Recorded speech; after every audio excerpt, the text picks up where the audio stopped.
नमस्कार प्रिय दर्शकों, आप सभी का हमारे YouTube चैनल पर हार्दिक स्वागत है। दोस्तों, जैसा कि आप सभी जानते हैं, आने वाले दिनों में 18 फरवरी 2023 को महाशिवरात्रि का पर्व मनाया जाएगा। हमें इस व्रत के बारे में, इसका किस प्रकार से माहात्म्य है, क्या-क्या चीज़ों की सावधानी रखनी चाहिए, क्या-क्या काम नहीं करने चाहिए, उन सब के बारे में विस्तृत रूप से इस वीडियो में चर्चा करने जा रहे हैं।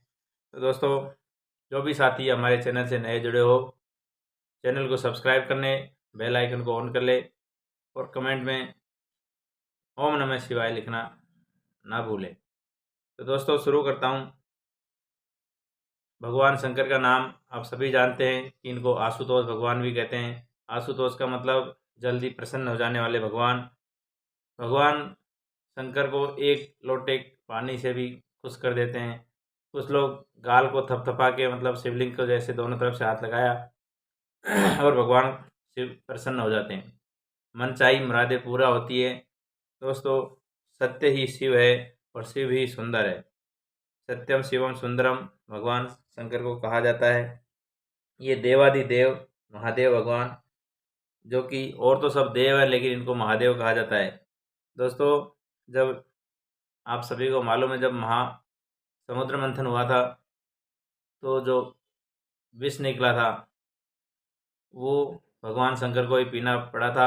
उसकी वजह से इनका कंठ नीला हो गया था, तो इनको नीलकंठ भी कहते हैं। दोस्तों, वो ऐसी आफत थी जिसको किसी और देवताओं ने एक्सेप्ट नहीं किया और भगवान शंकर को स्वीकार करना पड़ा। इसी वजह से उनको देवादिदेव महादेव कहा जाता है। दोस्तों, भगवान शंकर का और पार्वती जी का विवाह महाशिवरात्रि के दिन माना जाता है। इसीलिए ये त्यौहार बड़ी धूमधाम से और इसको शंकर भगवान का त्यौहार माना जाता है। इस दिन जो भी भगत इस व्रत को करते हैं सच्ची श्रद्धा से, दोस्तों, चतुर्दशी के दिन ये त्यौहार होता है। इसके एक दिन पहले त्रयोदशी में शाम को सूर्यास्त के बाद 2 घंटे और 24 मिनट का समय होता है। उसको प्रदोष का समय कहते हैं। अगर उस समय भगवान शिव की प्रार्थना की जाए, क्योंकि उस समय भगवान शिव नृत्य करते हैं और बहुत प्रसन्न मुद्रा में रहते हैं, उस समय जो भी प्रार्थना करते हैं वो हमेशा पूरी होती है। तो दोस्तों, भगवान शंकर का जो पूजा का विधान है वो मैं आपको साझा करता हूँ कि सबसे पहले अपने आप को आचमन लेके पवित्र करें। इसके बाद आप सबसे पहले जल के लोटे से भगवान शिव का अभिषेक करें। और मित्रों, जब पानी चढ़ाने की बात आई तो लोटा भी केवल या तो तांबे का, सोने का, चांदी का हो। इसमें स्टील का और लोहे का लोटा वर्जित है। तो इस बात का खास ध्यान रखें, क्योंकि शंकर भगवान के कई सारी चीज़ें वर्जित है। उससे आपका सौभाग्य जागेगा नहीं, बल्कि आपको पाप भी लगेगा। इस तरह का विधान है जो मैं आपके सामने रखूँगा। कई सारी चीज़ें हैं। प्रिय दर्शकों, भगवान शंकर को जल और एक बिल्व पत्र होता है, जो कि आप बेल पत्र कहते हैं। दोस्तों, ये त्रिदल त्रिपटक 3 पत्तियों वाला एक होता है। इसको क्यों चढ़ाया जाता है वो भी मैं आपको बताता हूँ।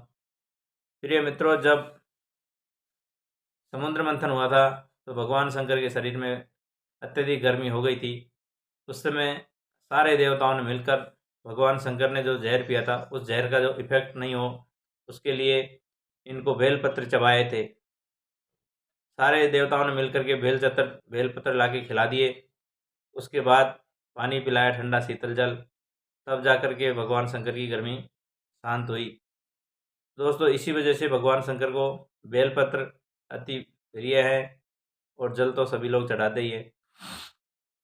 प्रिय मित्रों, जो आँख का पेड़ होता है, आँकड़ा जिसको कहते हैं, वो भी भगवान शंकर को बहुत प्रिय है। उसके डोडे, उसके फूल, ये भगवान शंकर को चढ़ाए जाते हैं।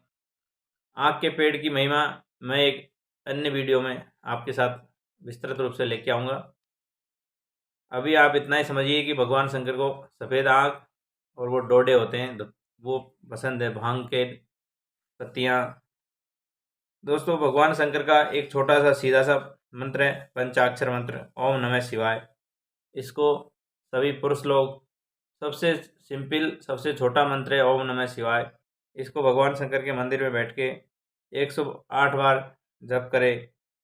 आपके सारे कष्ट निवारण हो जाएंगे। आपसे भगवान शंकर और पार्वती की कृपा पूरे घर पे बनी रहेगी। दोस्तों, बेलपत्र का चढ़ाने का जो तरीका होता है, उसमें बेलपत्र की जो चिकनी सतह होती है वो भगवान शंकर के इस पर मतलब शिवलिंग के ऊपर चढ़ाई जाती है, उल्टी बाजू बोल सकते हैं। और चढ़ाने के लिए हमको अंगूठे का, अनामिका का और मध्यमा का, ये तीनों उंगलियों का इस्तेमाल करना चाहिए। इन तीनों के अलावा और उंगली का इस्तेमाल नहीं होना चाहिए।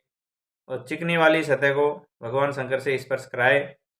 यदि आपके पास अधिक बेलपत्र नहीं है तो एक ही बेलपत्र को बार बार भी चढ़ा सकते हैं पानी से धोने के बाद। लेकिन दोस्तों, बेलपत्र को चढ़ाने से पहले भगवान शंकर पर जल का अभिषेक ज़रूर करें, अदरवाइज आपको पाप लग सकता है। सबसे पहले आप जल का अभिषेक ही करेंगे। इसके बाद अभिषेक तो भगवान शंकर के बहुत सारे होते हैं, जैसे चंदन का है, दूध दही का स्नान है, पंचामृत का अभिषेक है। लेकिन जिसकी जितनी सामग्री होए उसी हिसाब से कर सकते हैं, सबके लिए ये ज़रूरी नहीं है। दोस्तों, भगवान शिव जल्दी ही प्रसन्न होते हैं, ये आपको मालूम है। उनका नाम आशुतोष भी है। दोस्तों, गरुड़ पुराण में स्पष्ट रूप से लिखा गया है कि जो भी त्रयोदशी के दिन संकल्प ले कि शंकर भगवान मैं आपका व्रत करूँगा, निराहार रहूँगा, चारों पहर में आपका भजन पूजन करूँगा, तो इस प्रकार से जो संकल्प के साथ पूजा करता है और चारों पहरों में भगवान शंकर की भजन और मंत्र बोलते रहते हैं, उनका ज़रूर से ज़रूर कल्याण होता है। उनके घर में दुख दरिद्री नहीं आती है। एक स्फटिक का शिवलिंग होता है, उसको आप पंचामृत से स्नान करवाएं और अपने घर में स्थापित करें। भगवान शिव का नाम ओम नमः शिवाय का जाप करें। लेकिन दोस्तों, ऐसा माना जाता है कि महिलाएं ओम नमः शिवाय का डायरेक्ट नहीं बोले, इससे उनको पाप लगता है। महिलाओं के लिए उसको बोलने का तरीका ऐसा है, ओम ह्रीं नमः शिवाय ह्रीं ओम। इस प्रकार से महिलाओं को ऐसा मंत्र बोलना चाहिए, डायरेक्ट नहीं बोलना चाहिए, क्योंकि महिलाएं देवी लक्ष्मी माता का अवतार है। अब दोस्तों, कुछ चीज़ें भगवान शंकर के शिवलिंग पर कदापि नहीं चढ़ाएं, इससे भगवान शंकर रुष्ट होते हैं, आपका घर में पाप लगता है। वो मैं आपके साथ शेयर करना चाहूँगा। दोस्तों, भगवान शंकर के ऊपर कभी भी तुलसी दल नहीं चढ़ाए, क्योंकि तुलसी को माता लक्ष्मी का अवतार माना जाता है। और आप माता लक्ष्मी को नाराज़ करके भगवान शंकर को प्रसन्न करने जाएंगे तो ऐसा भगवान शंकर कदापि माफ़ नहीं करते। तो आप सभी को ये मालूम होना चाहिए कि भगवान शंकर को तुलसी नहीं चढ़ती है। दूसरा, भगवान शंकर को नारियल का पानी नहीं चढ़ाए कभी भी, क्योंकि नारियल एक पुष्प होता है, उसको सादा सीधा भेंट करना हो तो कर सकते हैं, लेकिन नारियल को तोड़ करके उसका पानी भगवान शंकर पर कभी भी नहीं चढ़ाए। नारियल को भी भगवान लक्ष्मी का ही अवतार माना जाता है। दोस्तों, एक केतकी का फूल होता है, इसकी भी बहुत लंबी कहानी है कि जब देवादिदेव महादेव अनादि पहले के समय में जब प्रकट हुए थे तो ब्रह्मा और विष्णु और महेश, दोस्तों ब्रह्मा और विष्णु में होड़ लग गई कि हम इसका आदि और अंत ढूंढ के लाएंगे। तो दोस्तों, पृथ्वी में नीचे जाने के लिए विष्णु भगवान तैयार हो गए कि मैं नीचे का छोर पता करके आता हूँ, और ऊपर जाने के लिए ब्रह्मा जी तैयार हो गए कि मैं ऊपर देख के आता हूँ कि ये छोर कहाँ तक है। अब दोस्तों, भगवान शंकर का आदि और अंत कहीं भी नहीं है, लेकिन इन लोगों में होड़ लग गई तो भगवान विष्णु वराह का अवतार लेकर के नीचे ज़मीन के अंदर चले जाते हैं, और वो जाते गए उनको कहीं भी इस चीज़ का छोर नहीं मालूम चला, और वो वापस लौट के आ गए अपना हार स्वीकार करके। अब मित्रों, ब्रह्मा जी ऊपर चले गए आकाश मार्ग में, वहाँ भी उनको कहीं छोर नहीं दिखाई दिया, लेकिन ऊपर की तरफ से एक केतकी का फूल आ रहा था। उसने केतकी के फूल से कहा कि भाई तू भगवान शंकर के सामने जब पूछा जाए कि मैंने इसका छोर देखा है तो हाँ कर देना, मतलब गवाही दे देना, तो कम से कम मैं विजयी हो जाऊंगा। हमें में शर्त लगी हुई है। दूसरा, एक गाय मिली तो भगवान ब्रह्मा जी ने गाय से पूछा कि आपसे जब पूछा जाए कि इसका छोर मालूम है तो आप भी गवाही दे देना। तो दोस्तों, ब्रह्मा जी ने ये योजना बनाई कि मेरी विजय हो जाएगी, मैं इसमें जीत जाऊंगा। जब विष्णु भगवान और ब्रह्मा जी जब लौट के आए तो ब्रह्मा जी ने कहा कि मैंने इसका छोर देखा है, मैं विजयी हूँ, भले इसे साक्षी के लिए ये दो चीज़ मेरे पास हैं, केतकी का फूल और गाय का मुख। दोस्तों, भगवान शंकर को तो मालूम था कि ये झूठ बोल रहे हैं। इस पर भगवान शंकर ने श्राप दिया और गाय का मुख को पवित्र माना गया और केतकी के फूल को कभी जिंदगी में भगवान शिवलिंग के ऊपर चढ़ाने के लिए वर्जित कर दिया। इसके बाद ब्रह्मा जी को भी गिल्टी फील हुई कि हे भगवान, मैंने गलती से झूठ का सहारा लिया। आप आदि है, अंत है, अनादि है, आपका कोई और छोर नहीं है, आप तो ब्रह्मांड में सर्वत्र हैं। तो दोस्तों, इस प्रकार से केतकी के फूल को वर्जित किया और जो गाय का मुंह होता है उसको भी अपवित्र माना जाता है, बाकी पूरे शरीर को पवित्र माना जाता है। तो प्रिय दर्शकों, शिवरात्रि के दिन सुबह के 6 बजे से दूसरे दिन 6 बजे तक 24 घंटे तक आप पूरा ध्यान शंकर भगवान में लगाएंगे। और इसमें रात्रि का बड़ा महात्म्य है, क्योंकि इसमें शिवरात्रि मतलब शिव से जुड़ी हुई रात्रि होनी चाहिए। आपका मन, ध्यान और पूजा मंत्र ये सब भगवान शंकर के ही करने हैं। तो दोस्तों, ये थे कुछ उपाय जो कि शिव महापुराण में स्पष्ट लिखे हैं।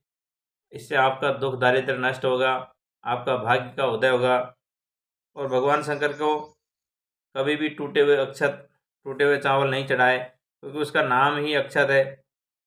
अब दोस्तों, जिसको भी घर में धन धान्य की कमी हो, भगवान शंकर को जल में डाल करके चावल, जिसको अक्षत कहते हैं, टूटे हुए नहीं होने चाहिए दोस्तों, ये अर्पित करें तो ज़रूर से ज़रूर आपका दुख दारिद्र्य कर्जा नष्ट होगा, कम होगा। इस तरह का महात्म्य शिव महापुराण में लिखा हुआ है। तो दोस्तों, आशा करता हूँ कि महाशिवरात्रि के उपलक्ष्य में ये वीडियो आपको बहुत सारी जानकारी देगा। तो हमारे चैनल को सब्सक्राइब करके रखिए, बेल आइकन को ऑन कर ले। ओम नमः शिवाय दोस्तों, हरि ओम।